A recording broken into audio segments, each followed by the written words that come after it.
Hey, welcome back to the Passive Buddies podcast. And today we are breaking down some of the common misconceptions about passive income online.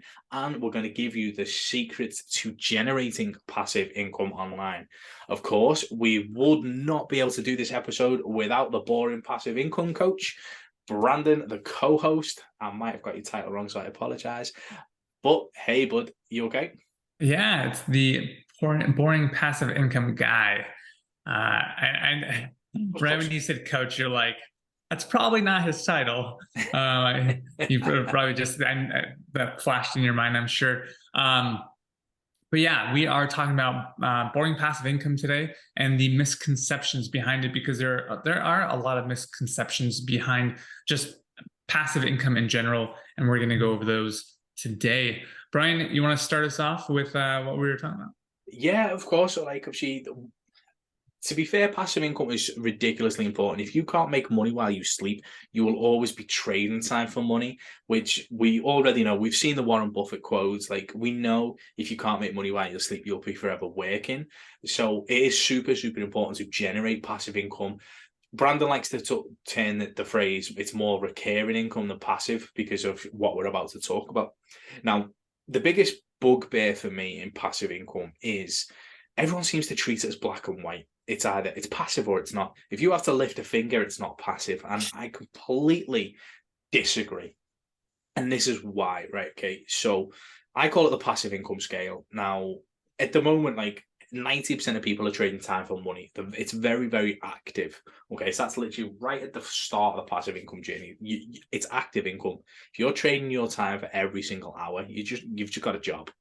Whereas in passive income, no matter what you touch, no matter what you pick, there's active work involved. Whether so, if Brandon's looking at a crypto stock or a crypto that he wants to invest in, bet you any money he does some research.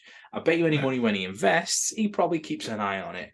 Not 100% all the time, but he will keep an eye on it. We discussed before about his rental properties. Like he would talk to the rental manager once a month. Now people will be like, well, that's like that, yeah, but that's passive income, but there's active work involved. So it can't be black and white. If you're calling it passive income because you don't have to touch it as much, but there's still active work, well, technically the black and white scenario is it's not passive. So the black and white scenario doesn't work. It is 100% passive income is a scale, and people need to treat it like that. Otherwise, they'll forever fail. If you're coming to look for passive income online and you think you just purchase whatever and then forget about it, you're in for a big, big shock and you'll So, quit. so with that said, then literally there's no such thing as passive income, because there's no possible way that uh, just based on what just talking about rental properties and checking once a month, an email.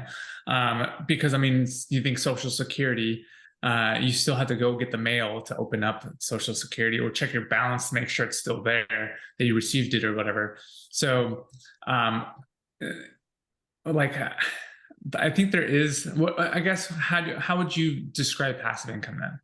So, and that's what you say because you're looking at it, and obviously, I love how you're trying to come at the black and white argument, Right. like it's either passive or it's not. Well, as you say, when you break it down to when you actively involved in your black and white view, effectively, there's no such thing as passive income. But Right. bet you any money when you've got properties rolling in and paying you every month, and you're not doing much, you would class that as passive, and that's Right. where Right. it's actually a scale. So at one end, you've got active work, and you could be touching it like for a few hours or for let's take the real estate. Like you touch, you're actively doing something towards get acquiring that real estate for the first Right. couple of months until it's purchased. Then you'll obviously then go hire your property manager. So you go find your property manager, then you hand it over to the property manager, and then you tie in with once a month, maybe once a quarter, depending on what's going on. That is going up the scale. So you found an asset or you found something you want to do, and you're actively starting with it, and then you move up the scale so where it's less work for you and it's more passive. And the way the trade-off I always go, well, is it more passive than your day job? Hell yeah. Are you making more money technically per I hour on what gotcha. you're doing compared to your day job? Hell yeah. Well, it's more passive then, isn't it? So to me, the scale is active to passive. And if you're moving up the scale towards checking in once a month, you're damn fucking happier than you are Yeah. working that trading that time for money. So things start off active, everything starts off active. Even whether it's stocks and shares, affiliate marketing, it's how you move up. Some take longer, some are faster. Like affiliate marketing will probably take you probably a year to Yeah. move nicely up the scale. Whereas real estate would probably take you 3 months to acquire the property, and then you're back up to the passive side of the scale. So So you see it as more as a temperature gauge, like hot on this side, cold on this side, active on this side, passive on this side. And depending on where that business starts at, it all starts as active and you can slowly turn it into something that is passive in any aspect. I mean, say for instance, like where you were just talking about affiliate marketing. So it's you start off very active, but then you can slowly either start buying traffic, start hiring a team, start doing all these other things to offlay that active work into more passive work. absolutely 100%. And then so that like let's take it as a journey. Like affiliate marketing, it is very active to start with, and obviously as we say, we move up by acquiring teams or traffic, etc., or building out a YouTube channel. Then it turns a lot very passive. Like that is that's a slower journey on the scale. But then what branding would then plug into it was, yes, it was active to start with, and we've moved up the scale, but now you can take that income and start buying other assets like real estate, where you can start that journey and get up the scale faster. So Yeah. it's like taking that effectively more active income, or the income that took more work to generate, and then buying stuff that would take you to quicker passive scenarios. So what you're trying to say is that if someone was starting out in their affiliate marketing journey or trying to get into their online journey, they could join our 90-day cash flow challenge, which would require them to create a little bit of work up front. We obviously give them all the tools they need to succeed. And from there, they build recurring income. And because as each month goes on, they get more recurring income, recurring income. And then by 6 months down the road, maybe less, maybe more, they could essentially take that and start buying more passive income. And so you pretty much, when I always say you build recurring income and then buy passive income, is kind of what you're describing. Effectively, mate, yeah, once you take off that concept, because what will happen to a lot of people is they'll not join the cast, or they'll join affiliate marketing programs, and because this concept isn't taught, people will be like, oh my god, this is hard work for 3 months, I've given up. Well, actually, if you look at it from a scale point of view, you know not to give up, because you know you're turning it more passive rather than a black and a white. Yeah, I like that. And then by doing that, by changing your mindset and your perception, you actually give yourself the ability to earn that recurring income through the cash flow challenge or selling softwares, etc. Then taking that recurring income and buying stuff like real estate that takes you faster up the income or the passive income scale, and then you're building that freedom.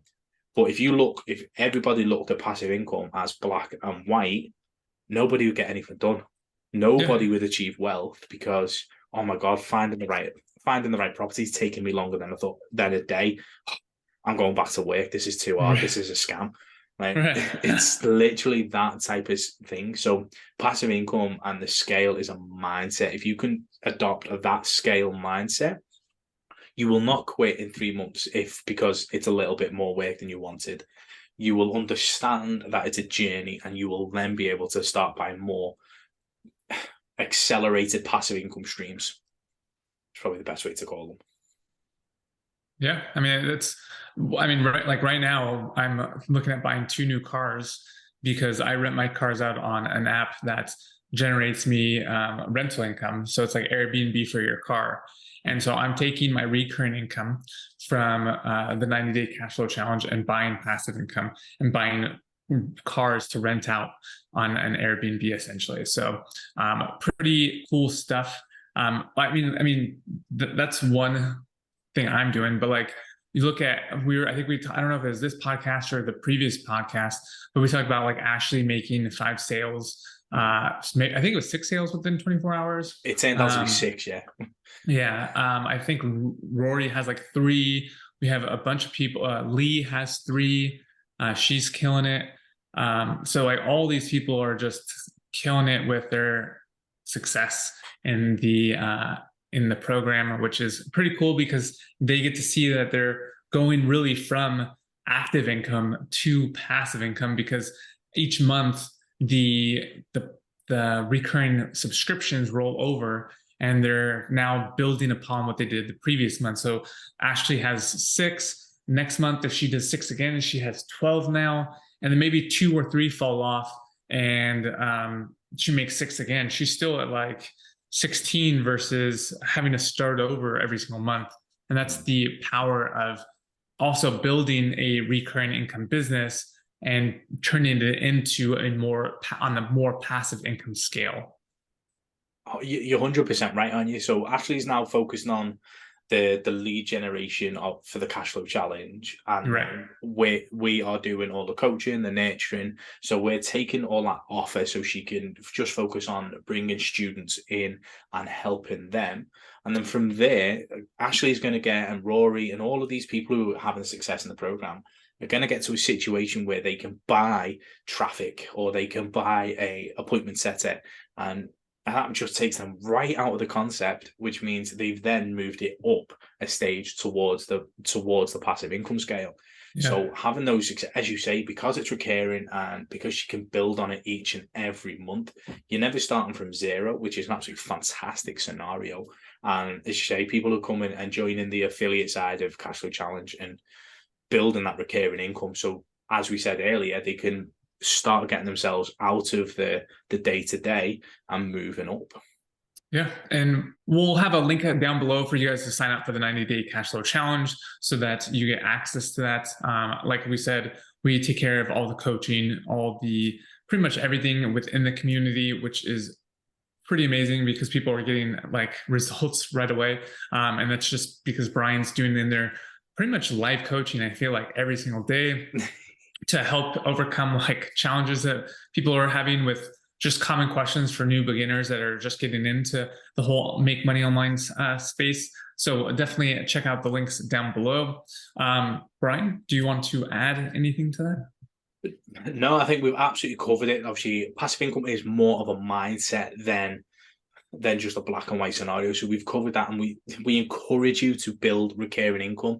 As Brandon famously says all the time, your bills are recurring. Why isn't your income? Right. And then by taking that, the cash flow challenge is definitely the easiest place to start because people are just getting so many results so fast. And we've got a great community of people in there, and we can help you grow and build that recurring income and then move on to the next steps. So as we said, click that link for the cash flow challenge below. Don't forget to adopt the mindset of the passive income scale rather than a black and white scenario, and you will set yourself up for success. So thank you so much for tuning into today's episode. As we say, the links are below if you need them. Like, comment, and subscribe. Let us know we are creating content you like, and we will see you on the next episode. Peace.